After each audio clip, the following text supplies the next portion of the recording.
হয় কিন্তু তার শিল্পের নয়। এই প্রমাণ যেন আরও একবার দিয়ে গেলেন সদ্যপ্রয়াত সঙ্গীত শিল্পী জুবিন গর্গ। তার ঝুলিতে রয়েছে একাধিক ভাষায় তৈরি কয়েক হাজার গান। তবে এবার গান নয়, বরং জুবিন পরিচালিত সিনেমা পর্দায় মুক্তির অপেক্ষায়। গায়কের সর্বশেষ এই প্রজেক্ট নিয়ে মুখ খুললেন স্ত্রী গরিমা।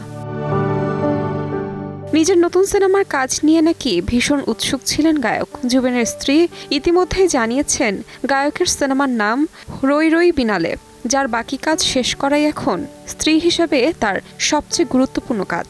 আগামী ৩১ অক্টোবর মুক্তি পাবে সিনেমাটি।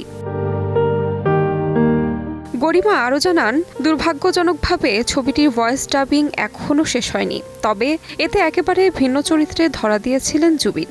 তিনি অভিনয় করেছিলেন একজন অন্ধ শিল্পীর ভূমিকায়। সিনেমার কাহিনী ছিল সম্পূর্ণভাবে সঙ্গীত কেন্দ্রিক এক অনন্য সঙ্গীত প্রেমের গল্প।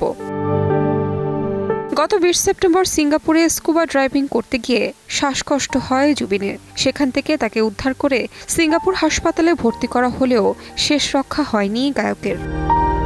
তাহমিনা তন্নি, সময় সংবাদ।